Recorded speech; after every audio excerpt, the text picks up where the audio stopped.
All right, ladies and gentlemen, we have hit the NFL draft off season, if you will. And I'm kind of glad that we've hit it because there's a video that I've been wanting to do for quite some time that I did on my old channel. That now that my old channel does not exist anymore, I'm going to do it here. And this is the end all be all for the most part for this one. This is the 2013 NFL redraft. So widely considered one of, if not the worst draft classes in NFL history. We are going to go back in time and we are going to redraft this with the hindsight knowledge that we have now. Just so you guys know, there were 32 Pro Bowlers from 254 selections in this draft class. So pretty horrible. I think there was only like four or five first team All Pros. I could be wrong about that. I didn't check. I checked the Pro Bowl statistics. I didn't check the first team All Pro statistics, but it was something super low. This was a super unproductive draft in terms of really, fantastic players. It probably will produce about three Hall of Famers. You think Lane Johnson, Travis Kelsey, DeAndre Hopkins are probably going to be the three Hall of Famers from this draft class. But yeah, just brutal all the way up and down. So a couple ground rules before this. We went with the original draft order. So let's take, for instance, pick number 3 was traded to Miami for Deion Jordan in the 2013 draft. No, we're not doing that. We are going to go with the Oakland Raiders pick. Everything is old school. Everything is going to be the logo and the team name from that team that made it. We're going to take it like it's 2013. All the pictures that I'm using from these players are all the pictures of them from their original drafted teams too. So that's the way that we're going to play it. Also, we are not just going to draft based off of who is most successful in the class. We are going to still go back and look and base this draft off of needs, really outside of the top 3, because I did just spoil the top 3 picks. But other than that, we are going to go back, check the needs of these teams, which I already did. And then that's how we're going to draft. So let's get into it right now. At number 1, you have the Kansas City Chiefs. The original pick for them was Eric Fisher. So you see here, as I have in parentheses, their colleges that they went to. Yeah, after the 3rd pick, I just stopped doing that because A, I forgot, and 2, it was taking a little bit more time. And this, between the research for this video and getting all these slides together and recording this, it took me like 5 or 6 days. So yeah, I was just really trying to get this out ASAP. But this is really a no-brainer. By the way, there has never been a tight end selected number 1 in the common draft era. I believe the common draft era started in 1967. So there's never been a tight end drafted number 1 overall. But if there was going to be, I think it would be Travis Kelsey to the Kansas City Chiefs. Really, you can make an argument for any of the top 3 picks here, whether it be Travis Kelsey, Lane Johnson, or DeAndre Hopkins, because the offensive line was in tatters for the Kansas City Chiefs at this point. So was the receiving core. But I'm just going to go with the most successful player, the shoe-in first ballot Hall of Famer, and quite possibly the greatest tight end of all time when it's all said and done. At number 2, we have the Jacksonville Jaguars. And yes, I am going with Lane Johnson. Luke Jokiel was the original pick, and I'm pretty sure Luke Jokiel was like out of the league after like 2 or 3 seasons. Was someone that just did not work out, was never fantastic. You could argue that maybe they were looking for a left tackle here, but Lane Johnson is, to me, 2-time Super Bowl champion at this point, multiple-time Pro Bowler, multiple-time All-Pro. This man, to me, should easily be a Hall of Famer when it's all said and done. A fantastic overall player at the right tackle position, but I'm sure if he plied his craft from day 1 at left tackle, he would be just as good. A phenomenal all-around player. And I'm really going to motor through these first 3 because they really don't need any explanations. And again, I kind of went for a like for like. Luke Jokiel didn't work out, so Lane Johnson is going to be that bookend tackle for the next, 10 to 12 years. And then at number 3, I have the Oakland Raiders. So the original pick was traded to Miami. I believe the trade was Miami's 1st and 2nd round pick, which was pick number 12 and that was just not the case. But the Oakland Raiders do get their original selection back, and it is a fantastic one. They take DeAndre Hopkins out of Clemson. Really, I don't think wide receiver was the biggest, most outstanding need. These were some bad Raider teams. So you just got to start somewhere. You got to pick the best player that's available. And for me, again, as I said with the other 2 guys, I think DeAndre Hopkins is a shoe-in Hall of Famer at this point in his career. Would have loved to see him win a Super Bowl with Kansas City, as now he is with Baltimore. Another good shot at getting a Super Bowl, but he is certainly in the twilight of his career at this point. And, I would just like to see him get a ring before he inevitably retires. Because if there was any doubt that he'd be a Hall of Famer, the ring would certainly take away any of that doubt. So at number 4, the Philadelphia Eagles, their original pick was Lane Johnson, but Lane Johnson is off the board. So I took Teron Armstead out of Arkansas Pine Bluff, a original third-round pick by the New Orleans Saints, who quietly smashed this draft class, really outside of their first over with their first round pick being Kenny Vaccaro. But yeah, Teron Armstead, just recently retired as well, was someone who was fantastic for the New Orleans Saints for a decade, then moved over to the Miami Dolphins, was a little injury riddled at that point, a little bit older in his career, but a fantastic blindside blocker for Drew Brees and co. throughout his career. I think that would be a no-brainer. If Lane Johnson isn't there, you go out and you get Teron Armstead. And at number 5, you have the Detroit Lions here. So a player that they wound up selecting in the second round is a player that they're going to select inside the top 5. You have their original pick was Ezekiel Ansah. So their new player is going to be Darius Big Play Slay. Like I said, at Mississippi State, they drafted him in the second round. But I think far and away, when it's all said and done, Darius Slay is the best cornerback from this draft class. You know, Super Bowl champion, multiple-time Pro Bowler, someone that has played really up until maybe the last couple of years, has really kind of showed his age. He was fantastic for easily a decade in the NFL, and just a player at a premium position that is as good as he is, to me, is definitely worthy of a top 5 pick, especially in a redraft. This was a little bit of a difficult one here for me at number 6, but I inevitably settled on Tyrann Mathieu. So the original pick was Barkevious Mingo, a player that was in the NFL for not that long. He split time between the Cleveland Browns and the Seattle Seahawks, I want to say. Never really made a true impact at either the defensive end position or the linebacker position. And then I went with Tyrann Mathieu because Tyrann Mathieu, to me, was the outstanding Swiss Army knife of this team, of this draft class. Still going strong at this point in his career. Obviously has taken a pretty big step back, but still playing his craft for the New Orleans Saints, a multiple-time Pro Bowler, someone who is just outstanding every stop of the way in his NFL career. And I think the Cleveland Browns at this point, they had Joe Hayden. Really, other than that, there wasn't too much talent in this secondary. Again, just another team that was just bad from top to bottom. So why not go out and get a talent that could play a bunch of different positions in the secondary? At number 7, the Arizona Cardinals, their original pick was Jonathan Cooper, who was a disaster for them. And their new pick is going to be David Bakhtiari. So really the only negative in Bakhtiari's career was that after a certain period of time, he just couldn't stay healthy. But when he was healthy, he was easily one of the best tackles in left tackles in football. And you want to talk about a draft class that was outstanding.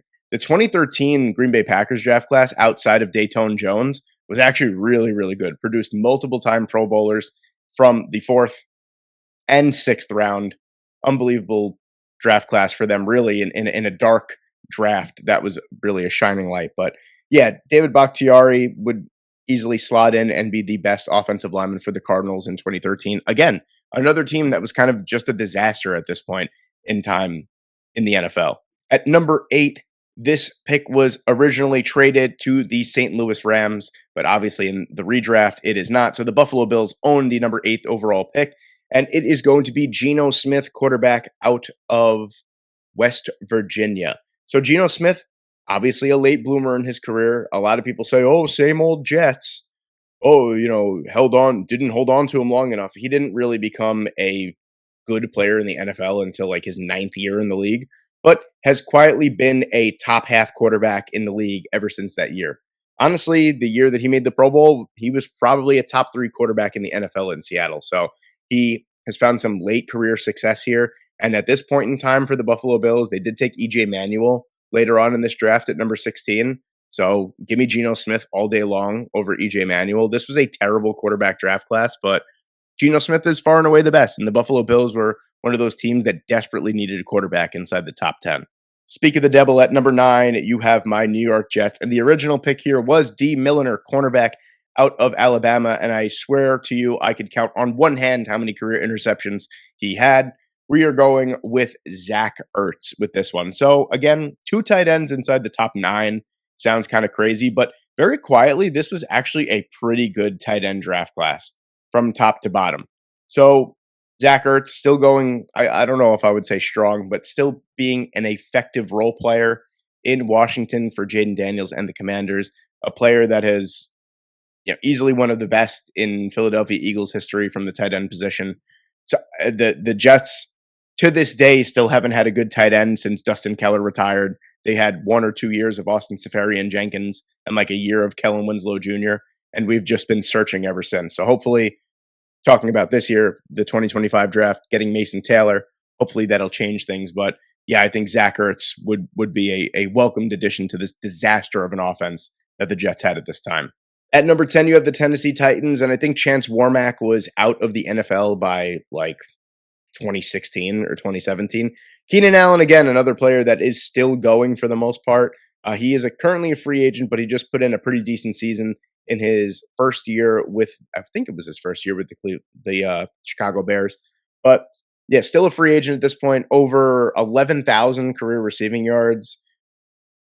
Definitely worthy of a top 10 selection. I think to myself that Keenan Allen has been an underrated player throughout the majority of his career. And you could only think, still with 11,000 plus receiving yards at this point in his career, with all the games that he's missed, he very quietly could be inside the top 15 to 20 in receiving yards if he just stayed healthy for more of his career. But I still think he's got plenty left in the tank, especially after the way that he ended 2024 with the Chicago Bears. And it'll be fun to see where he ends up once the season starts.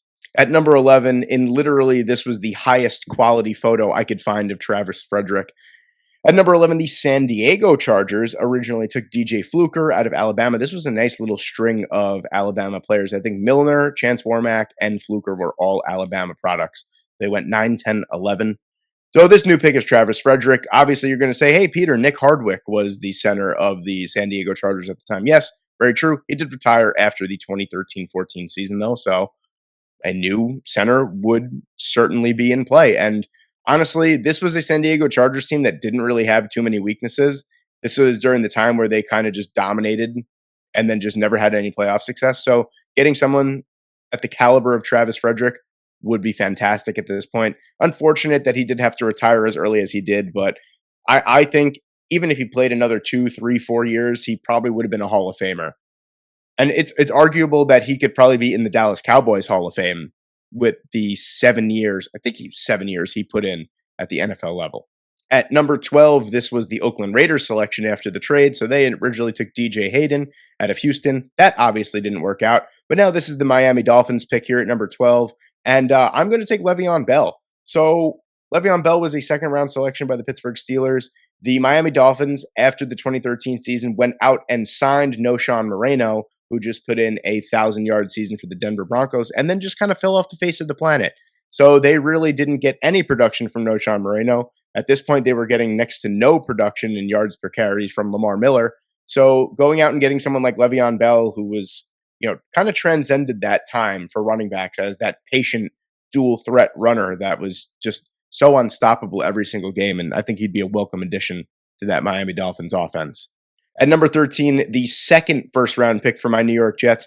And this is the only draft pick that I was okay with keeping in the entire first round. This is the only pick that was not redrafted. It is Sheldon Richardson, and a lot of Jets fans might say, well, there are a lot of other players at a lot of other positions that you could have drafted, and you could be right. But if you look at the depth chart from the 2013 season, the interior of the defensive line was an absolute disaster, and defensive tackle was much needed. And if you forgot, Sheldon Richardson made the Pro Bowl and won Defensive Rookie of the Year in his first year. So I don't know what happened. The wheels kind of fell off. He got traded to Seattle after a couple of years. He just was very outspoken that he just wasn't enjoying his time here in New York, and it didn't work out. But still a heck of a player. I think this past year was the only year that he didn't play. I don't know if he has formally retired or he's still a free agent, but Sheldon Richardson everywhere was very impactful and still worthy of a top 15 selection. At number 14, the Carolina Panthers, their original pick was defensive tackle star Lutalele. That just did not work out.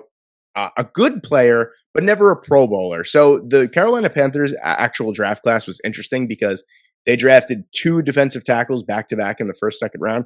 Kawan Short wound up being the much better defensive tackle out of the 2. A little bit more on him later, but we're going to go with Xavier Rhodes at number 14 here, the Cornerback position, again, this was a Carolina Panthers team that was on the ascend. They were very, very good. The secondary left a lot to be desired outside of Captain Munnerlin at this point. So adding someone like Xavier Rhodes to potentially play that cornerback two position was essential for them. Great player, made a couple Pro Bowls in Minnesota. I believe even made a Pro Bowl when he signed with the Indianapolis Colts as well. Just a player that had like a short peak, but he was really, really good in that short peak. And then once he left it, he was terrible. But I still think he's worthy of a top 15 selection and a position of need for the Carolina Panthers.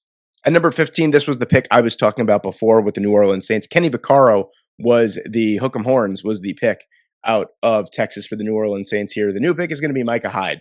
Now, you could look at the secondary for the New Orleans Saints at this time, and yeah, this was a New Orleans Saints team that on the offensive side was awesome, and then the defensive side really left a lot to be desired. So Micah Hyde is someone that's going to mitigate that by being able to play in the nickel because he did start out his career in Green Bay in the nickel. And then he eventually blossomed into a Pro Bowl, all pro type of player in Buffalo, as a safety. So kind of a do-it-all player here, would take care of a massive need for the New Orleans Saints at this point and just really knock out a position of need for them in the secondary. At number 16, this was supposed to be the Buffalo Bills, but in the original draft order, this is the St. Louis Rams. And the original pick for the Buffalo Bills was EJ Manuel. This pick is going to be Adam Thielen. Now, Adam Thielen was a undrafted free agent out of Minnesota State.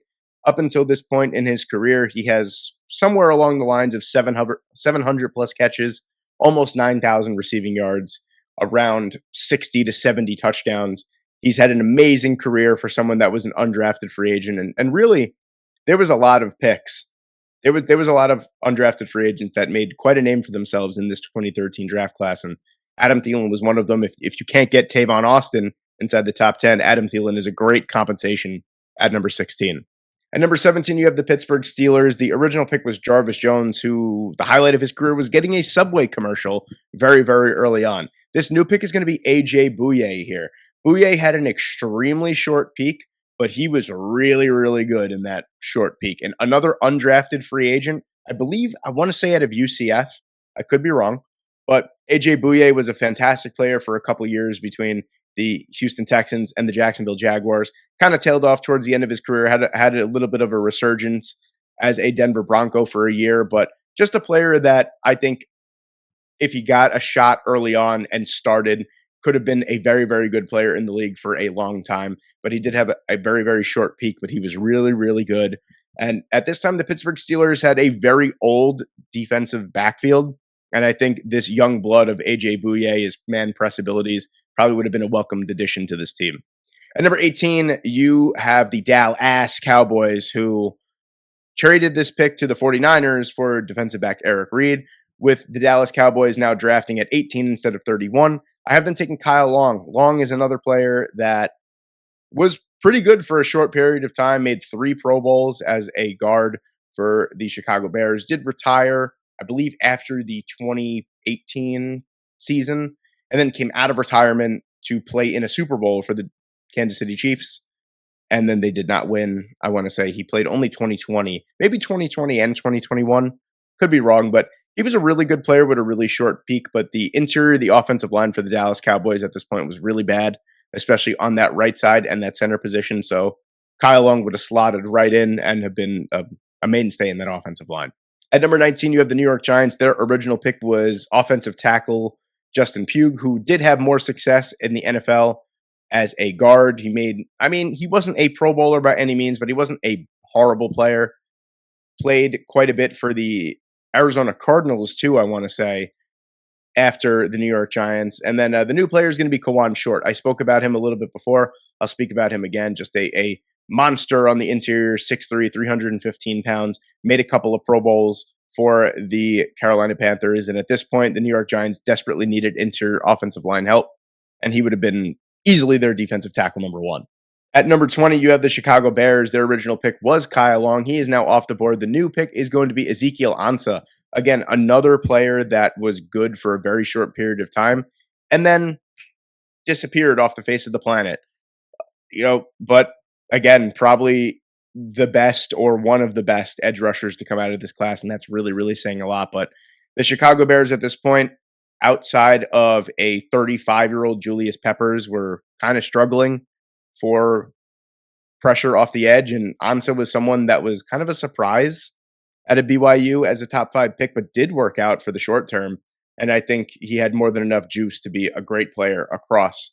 At number 21, the Cincinnati Bengals, their original pick was Tyler Eifert, who was a Pro Bowler. But may I remind you that out of that year that he scored, like, I think it was 13 or 14 touchdowns, that was literally half of his career touchdowns in 1 year. Eifert was someone that always got started, and you always saw that he was about to turn a corner and then just got hurt. And the 1 year that he was healthy the whole year, he had 13 plus touchdowns. He was awesome. And that was the 1 year he made the Pro Bowl. So this is the first pick that we are swapping out from a Pro Bowler to not. So Logan Ryan somehow never made a Pro Bowl in his NFL career. Played for a really long time between the Patriots, the Tampa Bay Buccaneers, and the Tennessee Titans. Didn't make a Pro Bowl, though. I was very surprised to see that, but Logan Ryan was a player that was just a mainstay in a defensive secondary for a really, really long time, 10 plus years, was always a really solid player, maybe not Pro Bowl level, but someone that you could easily rely on as a very solid cornerback too. And the Cincinnati Bengals desperately needed help in the secondary at this point. So I'm trading out a one-time Pro Bowler for someone that didn't make the Pro Bowl, but in the long run, I don't really think it matters too much. At number 22, this is the St. Louis Rams. And again, the St. Louis Rams weren't at this pick. This was the Atlanta Falcons here, or they traded up for this pick and they took Desmond Trufant. The St. Louis Rams had their original selection and they took Jamie Collins. Again, another area of need for the St. Louis Rams. If you recall, at number 30, I believe they took Alec Ogletree. That never worked out. So Collins is someone that I think, is one of the better, if not the best linebacker from this class. And he slots in right where Alec Ogletree was supposed to, for as good as he was supposed to be. Jamie Collins, I believe, only made one Pro Bowl, but was someone that always stacked up the stat sheet. Always had a lot of interceptions, always had a lot of forced fumbles, was just a player that was kind of always around the football, and we love that. 3 stints in New England, by the way. At number 23, you have the Minnesota Vikings. Their original pick was Sharif Floyd. Again, not a bad pick, just a player that never really blossomed into what he could have been. And the secondary for the Minnesota Vikings was terrible at this point.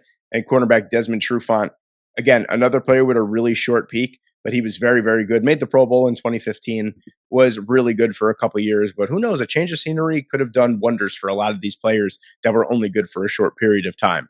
At number 24, probably the most hilarious selection in the entire draft class was Bjorn Warner, the German out of Florida State. Yeah, that sentence makes a lot of sense.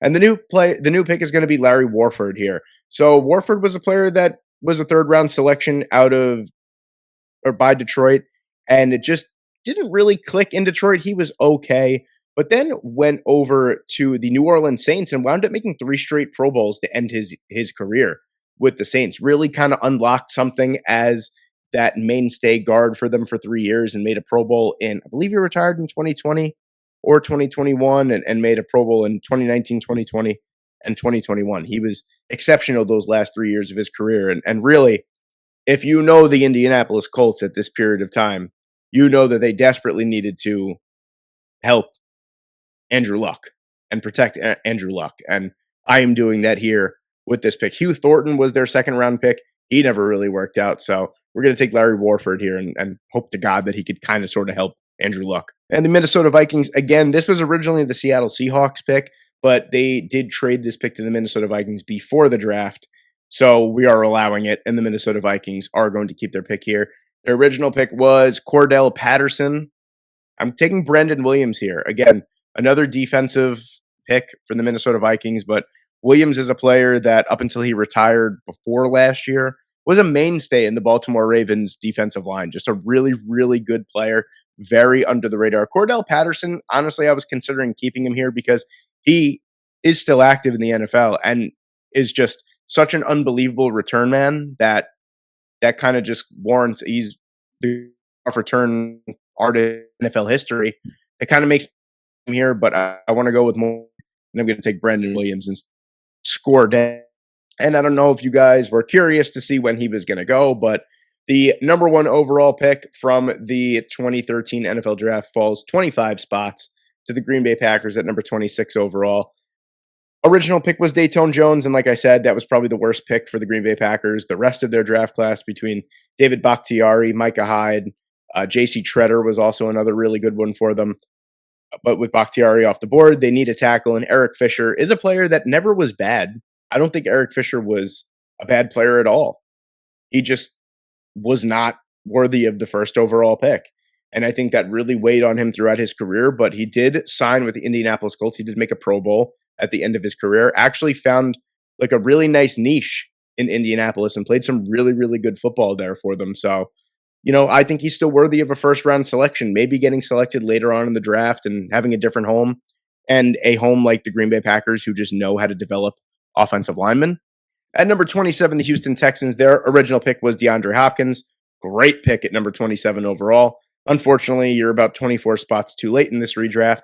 We're going to take Jordan Poyer here, who I didn't even know was originally selected in the 7th round by the Philadelphia Eagles. Found a tremendous amount of success in Buffalo, formed one of the best safety tandems in the league at the time with Micah Hyde and Jordan Poyer.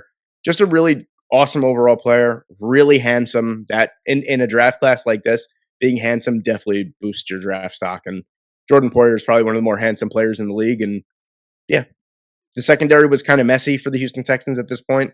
So yeah, we're going to add to it with a handsome player who was pretty good in his heyday. At number 28, we have the Denver Broncos here. The original pick was Sylvester Williams. That didn't really work out. This was also the Denver Broncos team that really didn't need like anything at this point.